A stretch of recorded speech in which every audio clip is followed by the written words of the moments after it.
It looks like Bally's. It smells like Bally's. But they tell me it's the horseshoe. I don't know.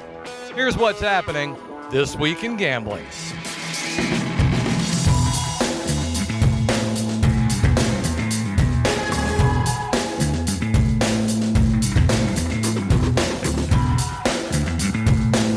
Hello friends, J Todd coming to you from the Strip in Las Vegas, Nevada. I'm standing in front of Bally's, soon to be the Horseshoe.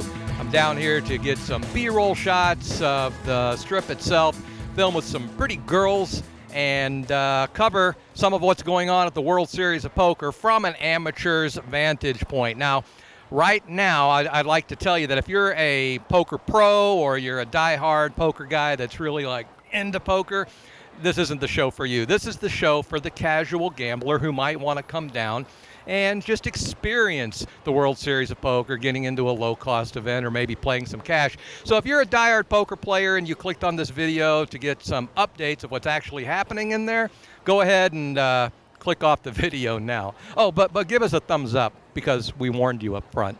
All right, what better place than the Las Vegas Strip to talk about what's going on in Atlantic City, New Jersey.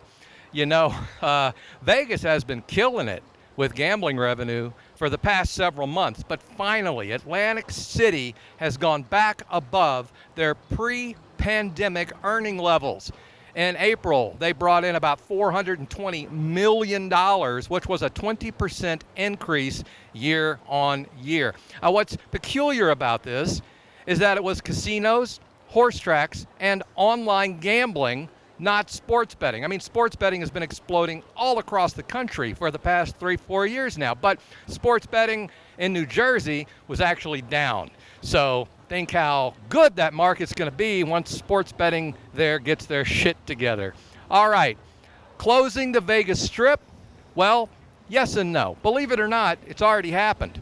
It happened for a few days during the NFL draft. They apparently closed the Strip to vehicles and let people just walk and ride bikes and jog up and down the Strip. And people loved it. I got to say, the thought of actually riding a bike or just walking across the Strip without all this traffic is kind of appealing.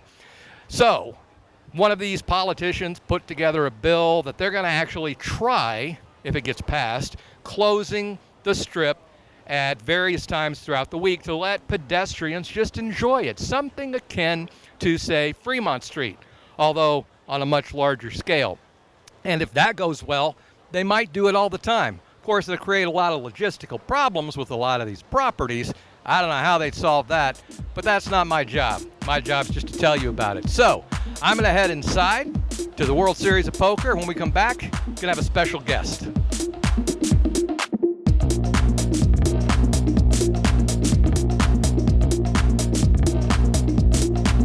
This week's special promotion is for Gossip Slots.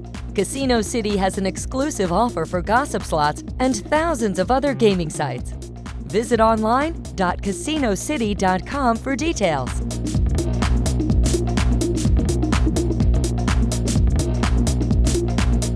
Hello friends, J Todd here at the World Series of Poker, where I've caught up with two-time WSOP bracelet winner Mark Seif. Mark, thank you so much for coming on the program. My pleasure, Jay. You know, Mark and I have been friends for many years, a couple of decades, and you know, I've been to his house many times. He's had me over. That's not true. A lot of it's true. I was touched when he made me godfather to his daughters, and What? That's not true. a lot of it's true. Actually, none of that is true. You did win 2 bracelets. Okay, that part is true. There you go. Okay. All joking aside, I guess I met Mark, I don't know, 10 years ago, and at a poker school, I believe it. A lot of good it did me. I'm still doing video, and he's still winning money.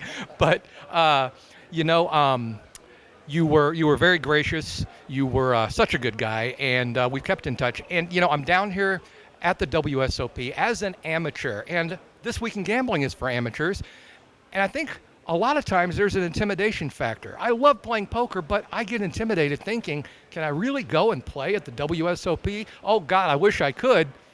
What about amateurs here?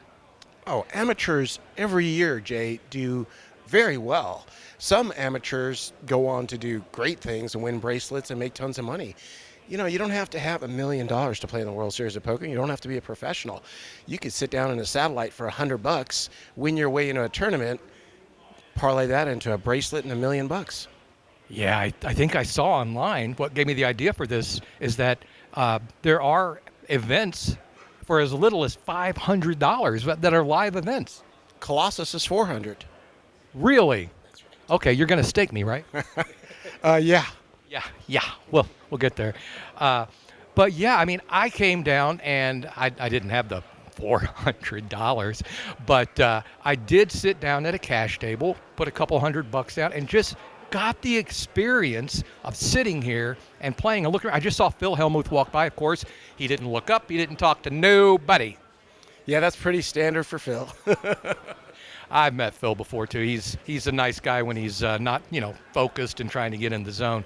But of course, me playing, ace is cracked. Got him in good though. That's all that matters, right? That's all you can do, Jay. The one piece of advice you did give to me that always sticks with me, seriously, is sometimes you got to go broke. That part is absolutely true.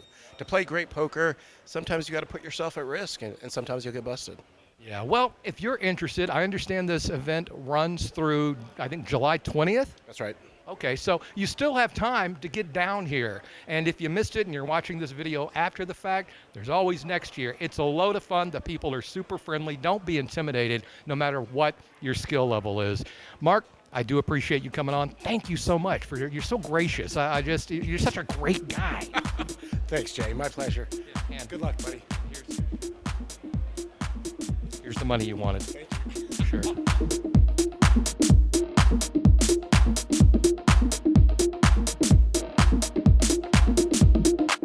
Ha! Made you look.